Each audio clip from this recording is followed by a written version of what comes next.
Subtle skills, big results. Welcome to the Ninja Selling Podcast. Welcome back to the Ninja Selling Podcast. Matt and Garrett are back with you again. We are excited today. We're going to do something a little bit different. We're going to analyze Matt to death, which is what is going to be so much fun. Before we get started, picking Matt apart and his processes of him being a home seller and an agent. Everybody who's listening right now, if you want to learn more about what we're up to, go to ninjaselling.com. If you want to learn more about the coaching program, go to Ninja Coaching. You can find that under ninjaselling.com. And you can learn all about what we do every day, how we help people all over the world. We coach people in many different countries around the United States. So we are not just in your backyard. We are global. And with that being said, Matt, let's jump right in because we are going to pick you apart. We're going to figure out what makes Matt Matt. Well, not that. We're not going to go that deep, but wait a minute. I thought we were doing a case study here. I didn't know that we are. I got excited for a second. We knew we were going that deep. So, Matt, what's your first memory? Well, it all started on a Tuesday morning, 1985. Wait a minute. Too far. So what we're going to do today is Matt recently went through the process of selling a house. Not only selling a house, selling his first primary home. He's never sold one of his own personal residence before. So this was an opportunity that he got to go through for the first time.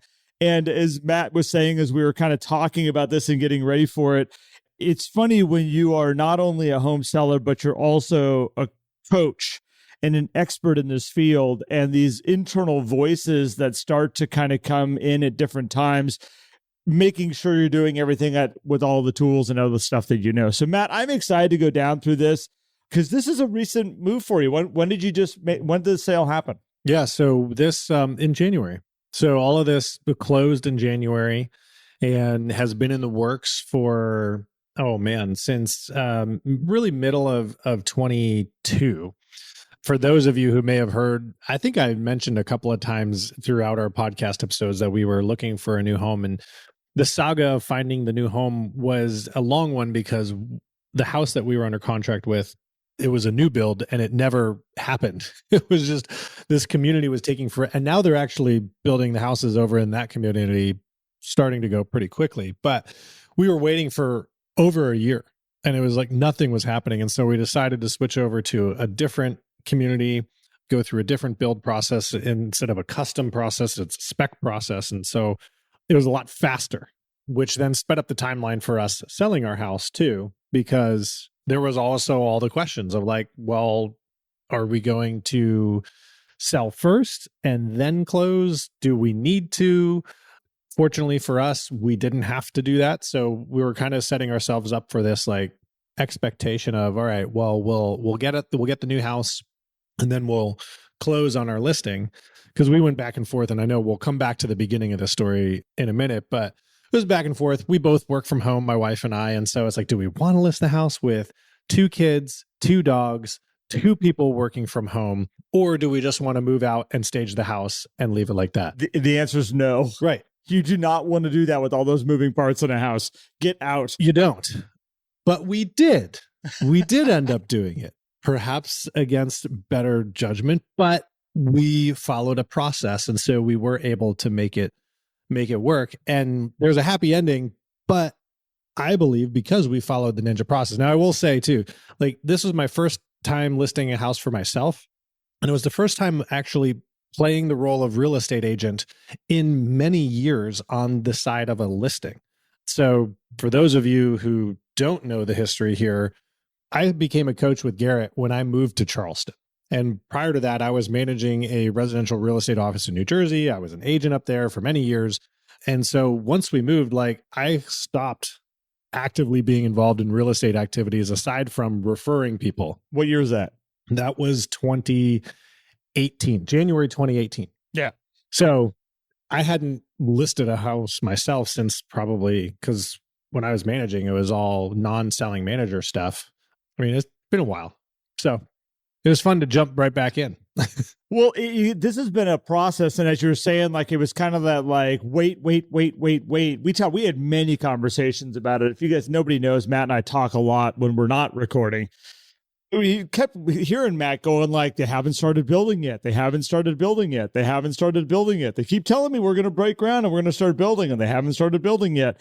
And it went to this like, who knows when this is going to happen, to all of a sudden full tilt. We switched to a different house. This thing's under construction. We're rolling. We could pick out all those, it was just like a level 10 all of a sudden. So what we want to talk about with all of you today, though, was the process that Matt went through of getting this home ready in a marketplace that had already shifted. You think about, this was December when Matt put this home on the market. We're talking about October when he started going, oh, we need to get this thing sold. Like, we got to get this rolling. That was right when the marketplace was kind of getting into a really funky place. And everyone's going, what is going on? Like, how are we going to manage this? How are we going to handle this market? And I'm like, really, Matt? This is when you decided to wait to do this right now? You could have done this 6 months ago? Yeah. You were probably thinking the same thing, going, I wish that home would have kicked off when I wanted it to. Well, and originally the home we now live in, when we signed the contract, they're like, oh yeah, end of October, right? And I was like, okay, that really means end of November. No, that really means middle of January. So I'm watching this market go, and I'm like, well, I don't want to list the house too early because I don't want to make two moves, right? That's what's going on in my head.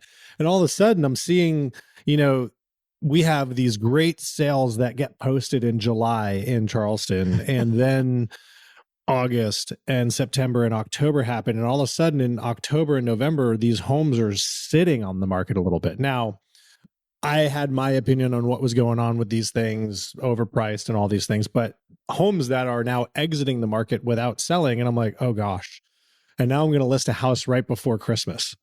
I remember we were on a call and you're like, oh my gosh, this house in my neighborhood just went on and it went on for this awesome price. And man, if that thing sells, like that's a comp that I was like, if that sells, I'm laughing all the way to the bank. And it did not. And every week it would just sit there. You're like, dude, it hasn't sold yet. Oh, now they just reduced it. And they did the oscillating. Oh, now they really reduced it. They reduced it. They raised it. They reduced it. They raised it. And it was just like, what is going on?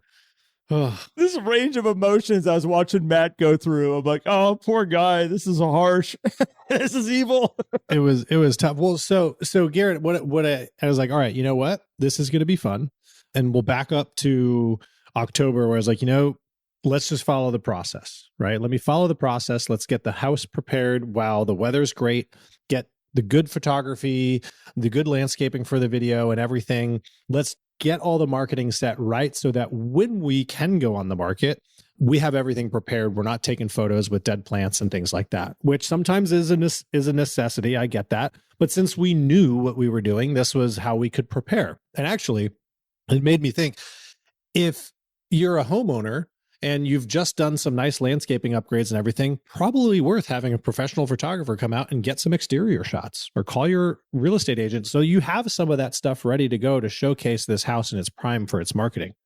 And then as we were getting closer to when we were like, all right, we got to get this house in the market, I was like, all right, well, I live and breathe the ninja selling process day in, day out. That's what I'm going to do. That's how I'm going to price the house. I'm going to take my ownership bias out of it as best as I possibly can. And we're going to make this work. And we're going to believe that it's going to work. So that's kind of where we were at. I'm chuckling to myself about your photos you were talking, Matt, where you're like, if you even have the remote inclination that you're going to sell, have photos done. And I had this feeling like the family having their springtime photos with the family, and they're like, everybody's cute. And they're like, hey, okay, now that we're done with those, can you just turn the camera around and get our house? Like, just get the house from a couple different angles, just so we have those. Like every year, you just have an updated photo file of your. It's a great idea. That is a fantastic idea. I am in support of that, if that's what you want to do. You're like, here's a portfolio of our house. Here's it in winter. Here's it in spring. Oh, this is a good one. This is what it looks like in the fall. Isn't it the trees, the colors on them? Like, here, look, it's like a family album. This is it back in 1999. Oh, it was good. Well, we had some listings where I was selling real estate, we did a lot of high end stuff, and we did have some listings that went through seasons, and we would send the photographer out to get updated shots. And so there were a handful where we had all the seasons. We'd be like, ooh, and here's the property in winter, and here's the beautiful autumn, fall, and like, look at how good it looks with Christmas lights. Like these are pumpkins in the front yard. This is October. It's October. Okay, sorry, we're going down a rabbit hole. So just rotate the photos out. No, I want the whole photo album. I want like that thing you can sit with on the couch and be like, let's look at the house. It's like a flip book. Let's go back. This is when my kids were in preschool.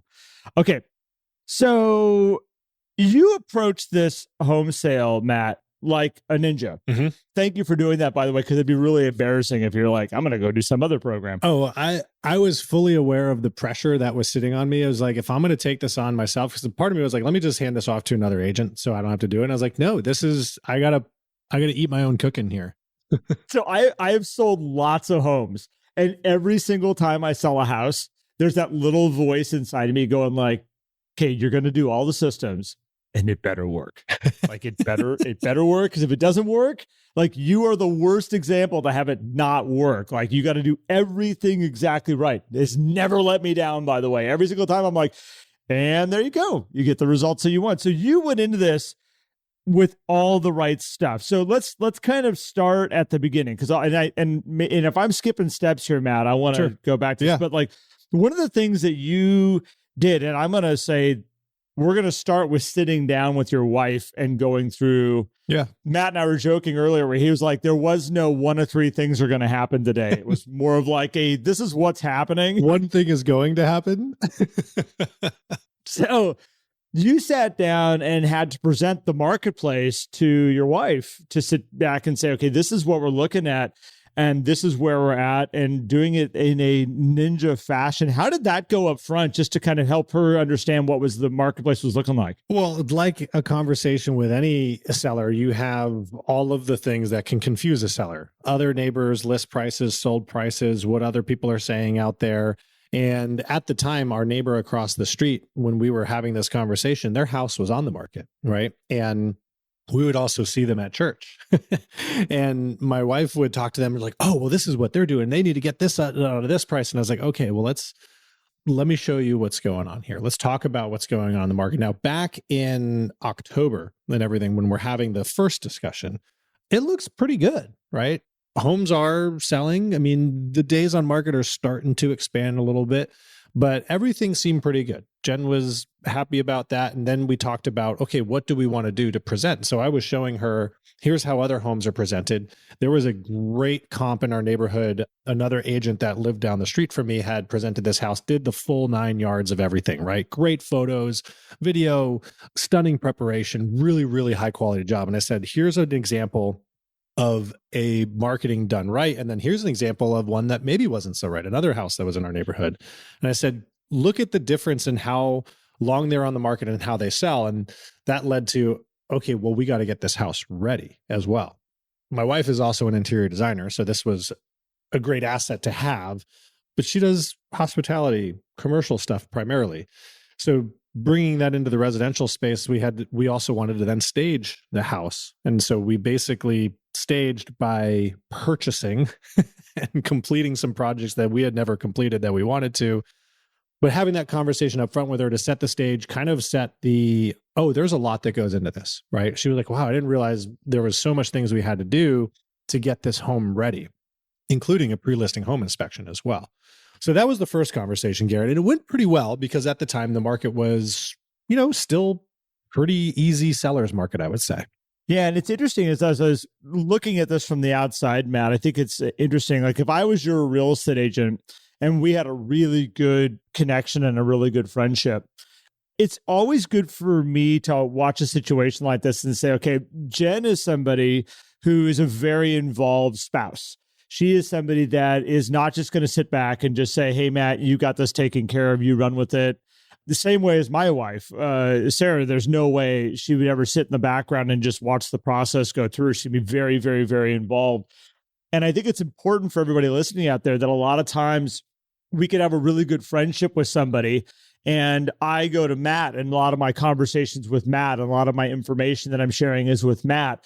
And behind the scenes, there's a spouse that's going, wait. And when you're not involving that, or you're not bringing all that energy into the conversations as a big group, as a team, that can damage the actual working relationship and damage the process that's actually happening, because you're actually creating turmoil for this person on the backside that is a very integral part of where you're going to be going. So obviously you had to involve Jen. You're not just going, I'm doing this on my own. But at the same time, like that's a really good example of somebody that if I was just working with you, if I was your realtor, sometimes I can easily overlook the importance of decision makers on the backside of this. And it's really important to bring all decision makers in. But that's a good point, because for me as a real estate agent and that real estate agent's coach, I had to keep reminding myself, listen, I control the process.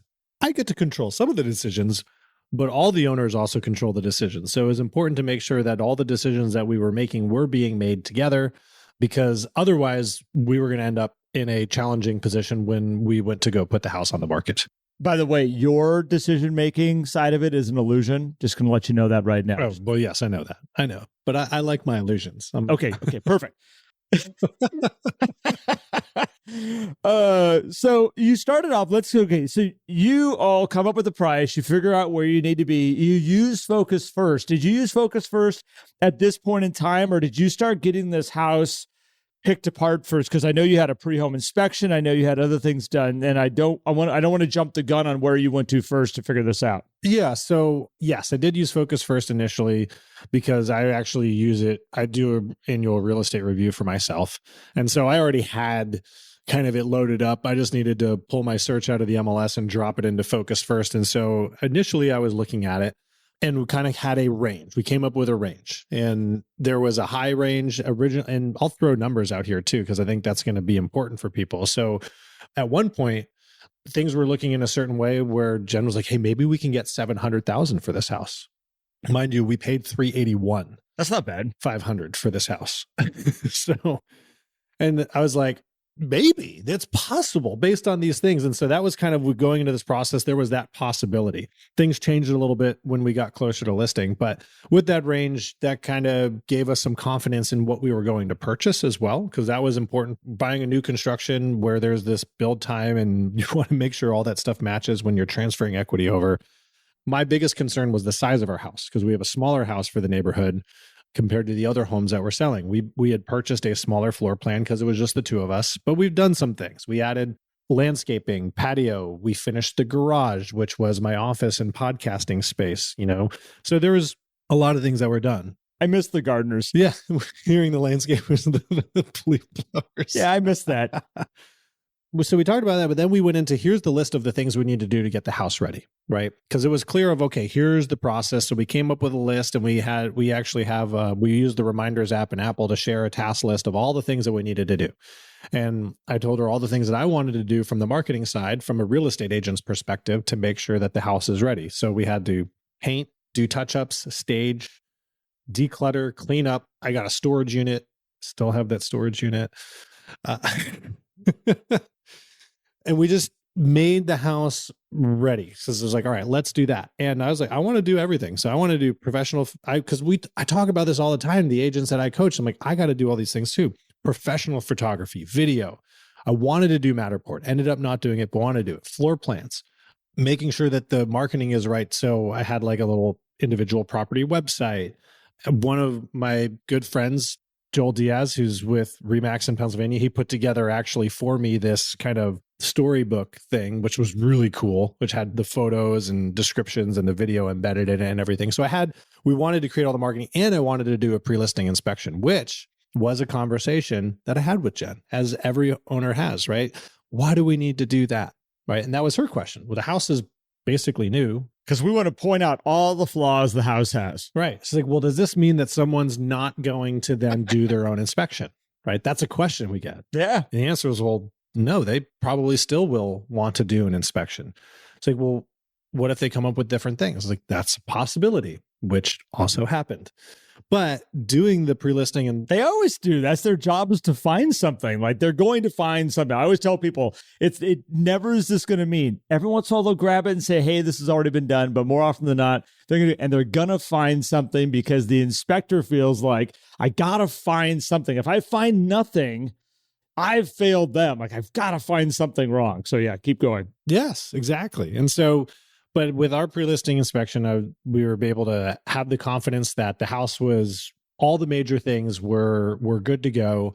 And there were a few repairs that were noted that we took care of. And it wasn't expensive to take care of those repairs. But by doing that, I knew that, okay, going into a negotiation, like, that stuff's taken care of. That stuff's now off the table, and gave me the confidence, made me feel good as an owner. And I'd done this many, many times with other people that help sell homes, and when I helped my parents sell their house and all this stuff. So there's not like I'm going into this without any experience either, right?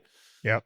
So we got all that done. And I will say, I just want to highlight professional photography. And if anybody wants to look at this, I actually still have the property website up. I've kept it up because I knew we would do this episode. Go to 1918 Mossdale Drive, DRIVE, spell it out, .com. You can see the photos. You can see the description, how we prep the house, because I think hopefully that helps you see the level of what my expectations were. We don't own that house anymore, so obviously please be respectful of the owners and everything. Don't be driving by the house and all that stuff. But just make sure you honk every time you go by. Yeah.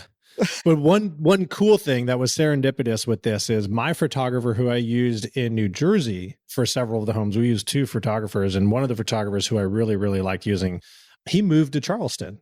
So I was able to use my trusted photographer for my own house down here that I've used for many, many, many houses up in New Jersey, which was fantastic. So he did. That's cool. So Carmen Natali did all of the photos and video of the house. So all credit goes to him with that. But that was the level.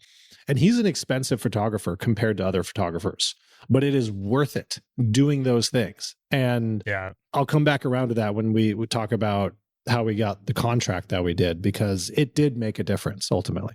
Well, you figure, and I know that we're going to circle back around to this, but the photos that a lot of people, take a lot of time to invest in really good photos, or just kind of wing it and use their own personal phone, going like, man, my phone takes great shots. I can just do it that way and save some money. That is really people's first impression of that house. When they get to see it online, like, this is the first time they get to see it and make a quick decision of, do I want to spend any more time with this, or do I want to go and do something else? And it definitely makes a difference in them wanting to say, hey, let me at least hang out here and see if I want to learn more about this. So it's overlooked. Luckily, I feel like in today's age and where we're growing as an industry, it's becoming less and less and less okay to have anything but professional photography. At least I feel that way. It might just be who I'm hanging around also. It's a must-have. Yeah. And because it'll set you apart, there's still so many, even here in Charleston, which is not it's a market that has the price point where you can afford professional photography, no problem, right? Yep. And there's still people that don't use it, or they use subpar photographers, which I think there's no excuse for that.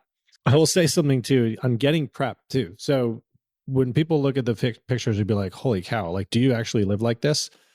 No, but that is our furniture. But in getting the house ready, I told Jen, like, well, it needs to be like a show home, right?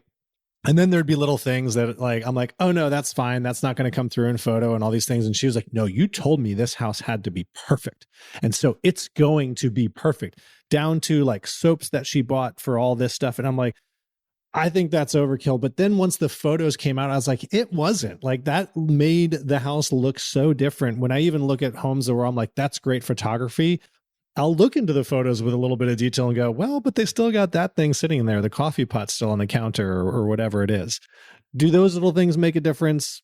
That's a subjective thing. But ultimately, Jen was the one who then drove, this needs to be absolutely 100% perfect. No other crap sitting out. Like, this thing, just like, put all this stuff away, hide this stuff behind this wall while we're taking photos. It went to that level. It's like having a photo shoot done for yourself and having your collar flipped up on one side. It's like, is it still a usable photo? Can we make it all come together? Yeah, but at some point there's gonna be people looking at it going like, something's not right. Like, something feels off about this thing. And I think that's the Matt, as you're saying, is when you go to that level, you take Jen's expertise and go, here, have at it, make it perfect. And you're like, wait, what did I actually say? Like, maybe I should have held off on the word perfect. That stuff does make a difference. It takes away all little moments of people saying like something's wrong here. Like everything looks perfect, which makes you say, I want to go see more. So I think it's awesome that she went to that level. And by the way, Matt does live like that. He just doesn't realize it because I've been to his house and it was set up like that because you were coming to my house. I know, but it was great. And by the way, I understand people like, well, yeah, but that's a lot to do and that's hard to get it all that ready. 2 girls, 3 and 1, 2 dogs. Now, granted, they're older dogs. They just kind of sat there, didn't really do anything. And 2 people working from home. So yeah, there's a lot going on in this house. Just to put it into perspective, Matt, talking about like selling other houses. When I sold my house in Oregon, 3 young kids, 2 dogs, both working out of the house also. And we had some rules of the house before showings, and we were not in an easy market. We had 34 months of inventory. We had a 4% odds of selling at that moment in time. We were in a really upside down market. So you had to do everything perfect. And we had rules like showings happening. We would Windex all the fixtures in the house. We would Windex all the bathroom windows and mirrors and stuff. And then my rule is that we had carpet in a handful of upstairs. There needed to be 0 footprints on the carpet. It had to have that perfect pattern of vacuuming. Oh, the vacuum just like and the vacuum followed you through, and then the vacuum went downstairs where we had hardwood floors. Every single room that they would go in, they were the first footsteps to actually touch the carpet. Like everything was done at that level, and it was hard. It was really difficult when you have all those moving parts, but it makes a difference, those little things. It does. It makes a huge difference. So let's move into getting the house, because I'm sure what everybody really wants to hear about, like, well, how did you price it and how did that work and what was going on with the market? Because that's the meat of this, right? So let's go into pricing here for a second, because I want to then get into like what happened when you actually hit the market and what did you have to do here? Because that was a big piece of this.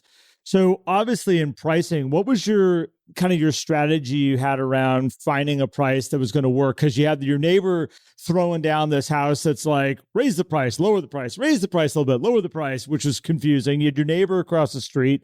What did you use to say, okay, this is where we need to start? Yeah. So we started with a full focus first workup, right? And I'm actually looking at some of the charts now. So the odds of selling were 71% trailing 12 month, which is not bad. That's very good. And it's deceiving because the odds of selling for 2021, when you go back, says in here 67%, but that was because there was a bunch of homes that came on at the end of the market that were coming over. The big difference is in 2021, 1 home in our neighborhood did not sell. In the trailing 12 months, we're looking at 6 homes that are not selling, right? So we go from 2021, where basically there's only 1 house that somebody outrageously overpriced and didn't sell, to now we have 6 that did not sell. And there's 1 currently active and 1 under contract. The one that's under contract is a smaller house, but this is the one where these people dropped the price. They were over 7 at one point, then they dropped to like 680, and then they're just like, let's just 640. And everybody in the neighborhood was like, oh, what's going on? But they went under contract like that, right? Yep. And so by this point, the neighbor across the street had now come off the market, I believe. Quitters. I'm looking at this chart. I think they were off the market. I don't think one of these houses are there. So yeah, I think it's this one here that was, but is a much bigger house. So the neighbor across the street is 400 square feet bigger than our house. Their lot size is significantly smaller, which plays into this, right? And so I'm looking at this trend line, which doesn't really go all the way to where our square footage is. And I'll post these in the Facebook group, by the way. And I'll also use the chart that I used with the appraiser, which was a little bit different. So I'm looking at this and I'm looking at the trend line, and I said, and I'm having this conversation with Jen. I say, so based on this information, where do you feel that we should price our home?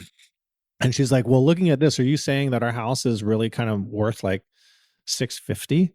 And I was like, yeah, I would be comfortable there. Like that looks exactly right where the line is. She's like, yeah, but we have the finished garage that nobody else has. We have this green space on all the other sides. She's like, that's got to be worth a lot of money. I was like, well, how much money is it worth? Let's look. Let's look at the other properties that have had green space around them. And they happen to be all the properties that have sold that are above the trend line. All the properties below the trend line happen to not have that green space next to them. Interesting. Well, how much is that really then worth with what we did with the garage and everything? Who knows, right? Hard to tell specifically. I said, but the one thing is for sure is we do have a smaller house. And that weighs a lot because there's a lot of other homes. The other floor plans are 2,800 and we're 2,300. That's a big difference in square footage. Well, in playing into this also, Matt, here you have, again, this shifting marketplace. So you're looking at, okay, do we need to get ahead of a marketplace that's starting to decline? Right. Because otherwise you just chase this market all the way down. Do we come on and try to hit this as best we can to get it under contract and get it sold quickly? And the worst thing you can do, and this is a great conversation to be having, is push that price and come on a little high when the marketplace is changing, because it's like, yeah, you can easily sit there and say, but we have this and we have that and we have this going on. And it's like, yeah, but if we miss it, like if we come on and we miss that, we could easily be one of these homes that sits and goes away. Yeah. Just like the neighbor. Could easily be. Yeah. Now, this is where the real estate coach gets to come in a little bit, because talking to people across the country, right? Everybody experiencing this slowdown that's happening, because we're having this conversation basically a week after Thanksgiving, right? So we're just about to roll into December. We're having the pricing discussion and things are sitting on the market. And then I look at the buying pattern as well. I say, well, if you look at the buying pattern, all the homes close in the first 2 quarters of the year. That's interesting. So the market's slowing, and we released a podcast that's, while I'm going through this, talking about patience. It is time to be patient. And everyone's saying, oh, you should just wait until January to list the house. You should wait until January. And we thought about that. And Jen said, but you know what? It would be really great if we could sell the house and just move to the new house and not have to worry about carrying to and dealing with that. Let's go for it. Let's clean the house up. Because remember, we already did pictures and everything. We've been sitting on these pictures now for like 6 weeks. So let's just clean the house up. Work is a little bit slower for me right now. Like, let's figure out how to handle the showings. We'll do like the blast, we'll get the kids out for the weekend and we'll do the open house, and, we're going to make it happen. So she's like, I don't like 650. I remember this. She's like, I don't like 650. And I'm like, but if we price at fair market value, that's our best opportunity, particularly now where there's no competition, because that one house that was active eventually left the market. That was the one that was going back and forth, back and forth, back and forth. They left the market a week later and leaving no homes on the market in our neighborhood. I'm like, we could be the only house. Like, if we price at fair market, we're going to get the showings. It's going to be amazing. We're going to have the activity. It's like, we're going to get a contract, right?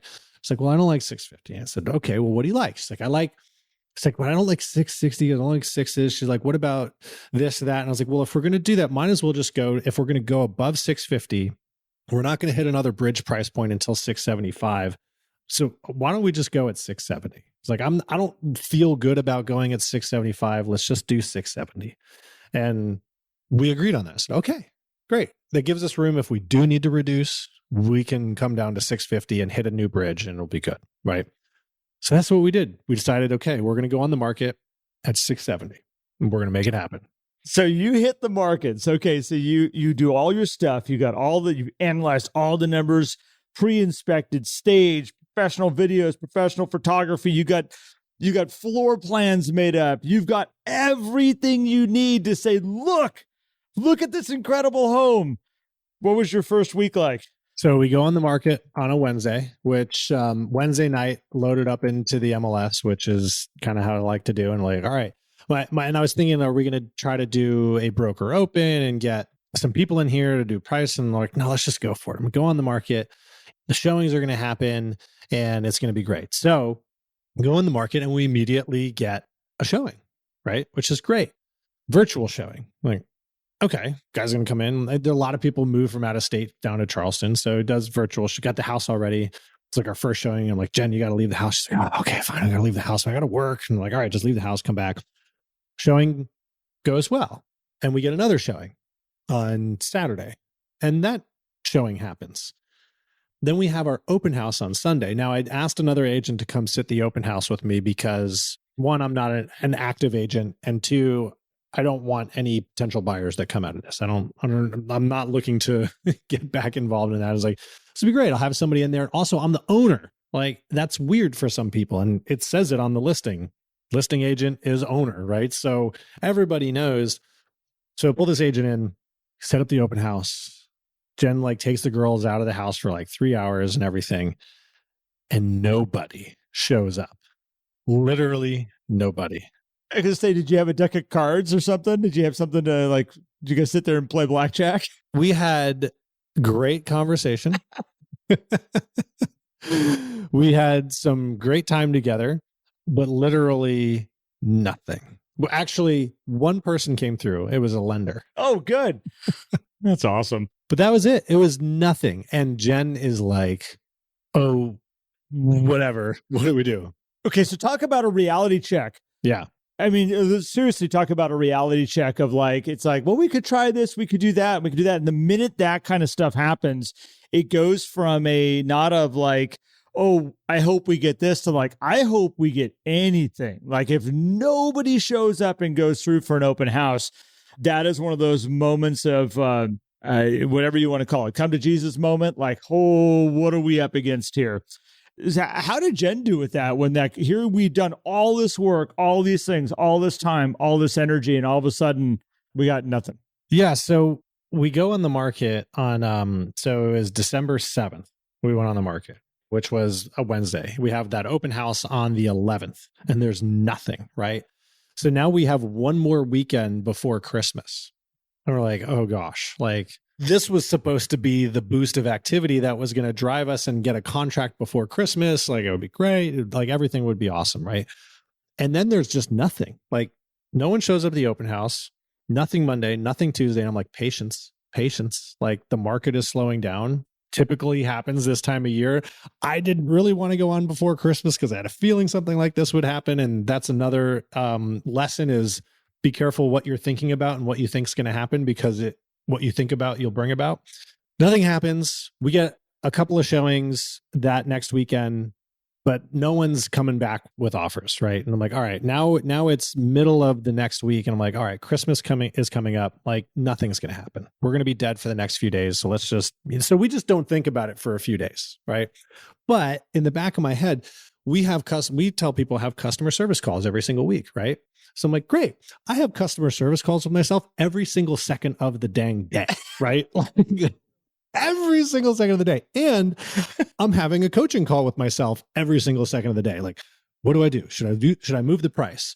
Because that's the only lever I have right now. We can't change the condition. We can't change the features and amenities. We can't change the size. The only lever I have is price. But here's the thing. You as a realtor and as a coach, you just know better questions to ask yourself as you're going through this, trying to figure out and diagnose the situation.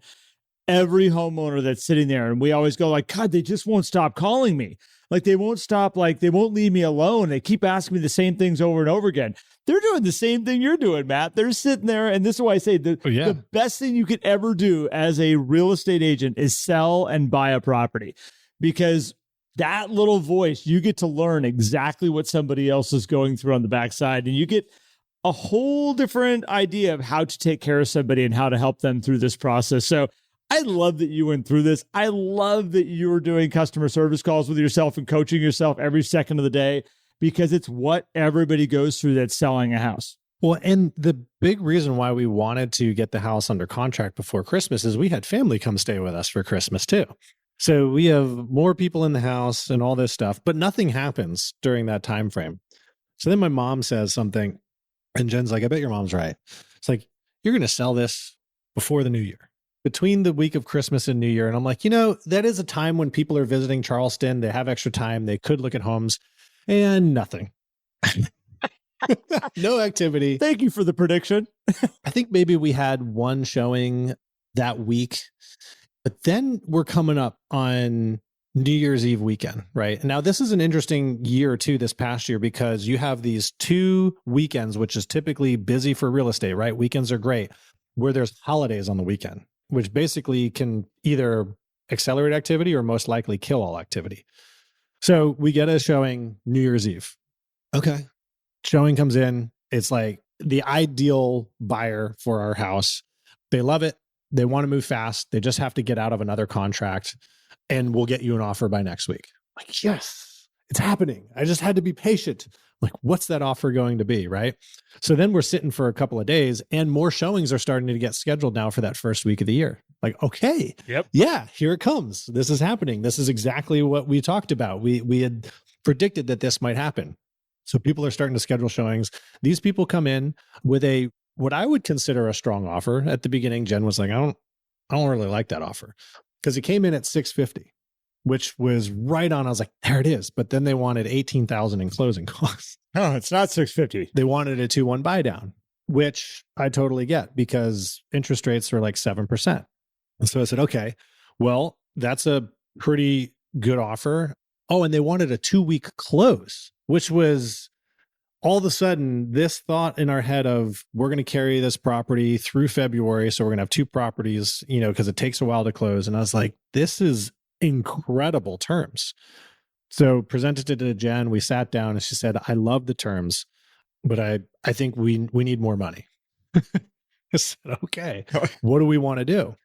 So we ended up countering with 670, and we'll give them 20K in closing costs, because our goal, or in the back of my head, my goal is, if we can have a net 650 sale price, this is a major success.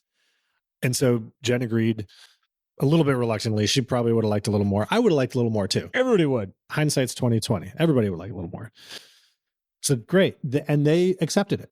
We countered that. They said, good to go. And boom, we're all off and running on it wasn't 14 days. It was like an 18-day close timeline, which would close us on that. They'd give us a lease. We negotiated a lease back so that we could stay in our house to move out to the next house.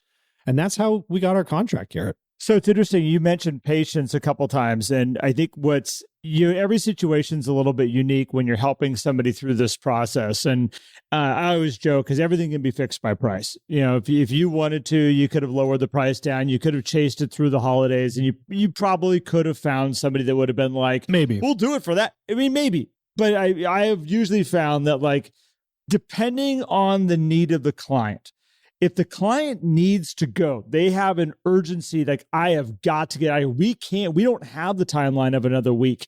Like, well, that is your fallback position. But if you have the time and you understand the marketplace and you understand what's going on, the holidays is not a great time to be chasing a price, to be going like, let's see if we can lower this and get some activity around it. Because a lot of times the marketplace is just not even thinking about buying homes. They're thinking about fruitcake. Right. Well, maybe not, because nobody thinks about fruitcake.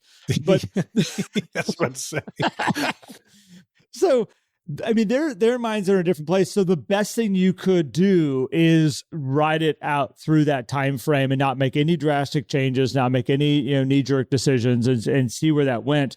And that was our plan. Our plan was to then reduce the price after the first week. After we got through that first weekend in January, if there was no activity, we were going to drop the price, because I like, if I move the price between Christmas and New Year, or before Christmas, it's going to be a price reduction that nobody pays attention to. Yep. And then come the new year, everybody's just looking at a new price, thinking that that's the price of the house, which obviously it would be at that point. But I didn't want to take that, because remember, price is a marketing tool. It is a marketing tool. It is not this is what we're going to get paid for our house. And so I didn't want to make that adjustment. We talked about it. We agreed on that. And it worked out for us, because now we were able to negotiate from a higher price point versus that lower price point. I know, Matt, you kind of hesitated when I said, you can always reduce the price to a point that somebody will buy it. And you kind of went like, eh. Well, you could, it depends. Like, if we dropped it to 600, I'm sure we probably would have picked up a contract in 24 hours. You know who'd buy it in 24 hours? Another realtor. Yeah. I mean, it's seriously what'll happen. Like, you bring it to a certain point, all of a sudden a realtor goes like, I can literally buy that and probably turn it and make money on it. Yeah. Like that's now an investment is what it is. It's different than a purchase for a primary residence. So there's always these levels. And when you're pricing a property, if you price it down to wholesale, guess what? You pick up wholesale purchasers. Oh, totally. Yeah, absolutely. But for your decision, Matt, writing it out, being patient, I love this journey that you had to go on, and I appreciate this. There might be some more stuff you want to share here, but I think for the big picture of what you just went down through this process is that you got to see all of both sides of what's going on, from the realtor talking with Jen being the homeowner, you being the homeowner also, but having to balance in between that, being able to see how the marketplace responded to a property, even with you doing all the right stuff and have it being perfect in a shifting marketplace. There's so much learning that happens through these every single time somebody sells a house. And man, I love that you got the chance to share this with everybody, because even with doing all the right stuff, everything right, to have it go on and kind of bounce along for a little bit, and then your open house. Yeah. That's just beautiful. And I'll note this too. While I forget when this property closed, but the one that was under contract at like your 640-ish or whatever closed at 590 while we were listed. And so it was just like, there was this gut punch of like, oh, that's not great. And so then, but we got this contract. And then the next thing was, well, we need this appraisal must come in at 670 or higher, because we're giving a ton in closing costs. These people were not putting a lot of money down. And you just had this comp show up. And we just had this 590, right? And I was like, oh gosh. And it's closer in square footage to our house than the other house. That one was 2,100. Ours is 2,300. The other comps are like 27, 28, 2,900. I'm like, oh gosh. Right. So that could easily kill an appraisal. And it's the most recent sold. Yeah. So I put together a new scattergram on January 8th for the appraiser, and it put us above the line, and it still puts us right at that 650 market value line. And I looked at all the comps again, and all the top ones had green space and all the bottom ones did not. And I shared that with the appraiser, talked to him about our land and our space and all this stuff. I said, I know we have a smaller house, but here's the upgrades we did and all these things. And actually the quality of of what we did, the trim work and all the stuff in the house made a difference. The appraiser said that made a difference. The buyer who bought the house said that that's why they wanted the house, all these things that we did on the interior. So major kudos to my wife for adding all this stuff and thinking about the things we wanted to put in there. And the appraisal came in at 670, our property being above the line. Very few people go to bat for the appraisal of that property. They just kind of sit back and go like, I hope we appraise. I hope. Let's just, hopefully those numbers come back and they work for us. And Matt, I think it's a major overlooked piece is putting together a packet of information for the appraiser. And I know there's agents out there listening around, they're like, oh, but they won't listen to it. They have to be unbiased. They can't. No. You're putting together a packet of facts. And there are appraisers that will look at them out there. We watch it happen all day long. And he said, you're making my job easy. I didn't even give him a packet. I just gave him the scattergram. That was it. That's what he took, was just the scattergram. Wow, there you go. I mean, on there, I wrote all the MLS numbers and all that stuff so he could go look at the photos and everything. But that was it. We had a quick conversation. I handed him that, and that was it. He was in the house not that long. Because appraisers miss stuff. They do. I mean, they're human also, and they may overlook something. They may not look at a certain house because it just didn't show up in the way that they put it in the search, and we get all upset with them. But yeah, Matt, as you just said, you made his job easy, and that's awesome. Yeah. So we closed, had our week, closed on Friday, closed on our new build on Monday. Everything worked absolutely perfectly. It was like kind of like a pinch me moment, like that. Those couple of days of like everything worked exactly as we wanted it to. Everything worked so perfectly. Very thankful for the ninja process and getting us the clarity so that we can negotiate from a position of strength. And we love the new buyers too, who came through. They're wonderful people. We're actually going to be hanging out with them in a couple of weeks. And so everything turned out so great. And I'm so grateful for that process. But I did want to share this, Garrett, because there was a lot that went into making sure we chose the right price, because those properties that we talked about that exited the market, they're back on the market now. Wow. And they're still sitting on the market. That property across the street came back on at the same price they left, and they're still sitting there. They reduced $100, and it's tough. I get it. So with wrapping this up, anybody who goes online, looks at the property, if you do happen to drive by, just give a double tap on the horn. That would really be awesome. Hey, Matt told us to come by. No, I didn't. So, but yeah, I mean, I'm sure y'all might have some questions. So drop them in the Facebook community. Go to facebook.com, search for the Ninja Selling Podcast, find our community, hop in there. I'll share these charts and everything in there when this episode goes live. And if you have questions, just drop them in a thread there or reach out to me. Happy to talk you through how this worked. I mean, this is what, Garrett, we do with our clients all the time. When sometimes somebody will bring us a challenging situation with a seller or with a buyer, and we'll talk through, well, what are the tools you have? Let's go through this stuff, and we'll do an analysis together. Done this with another client last year. She was having some anxiety going into this neighborhood with this property, and she did everything right, followed focus first and all these things, and boom, property sold, while other people couldn't sell their property. This is a difference maker, is what I'm trying to say. Preparing the home, doing it the right way, pricing in a certain way is the difference maker that'll get your property sold, because you could look at it on the data and say, well, how come that property sold and the property across the street isn't?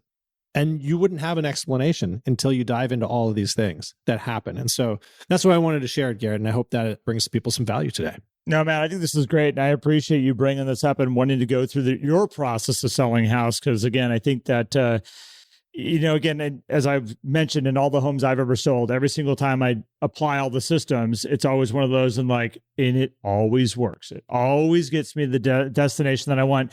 And that's why I shared the house up in Oregon is 34 months of inventory, 35 months of inventory, and a 4% odds of selling. We still sold in 30 days. Yeah. The system always works when you apply the system and you do it right. So Matt, thank you so much. I appreciate you sharing that. Absolutely, man. Well, I appreciate you. Appreciate everybody listening in. And if you want to learn more about Ninja, what we talked about is a little foreign to you, head over to ninjaselling.com. You can learn more about that. You can learn more about coaching, and we will see you on the next one. Thank you, everyone. Have a great day. If you enjoyed today's episode and would like more, visit us at theninjasellingpodcast.com. There you will also find links for more information about ninja selling and coaching. Have an incredible day.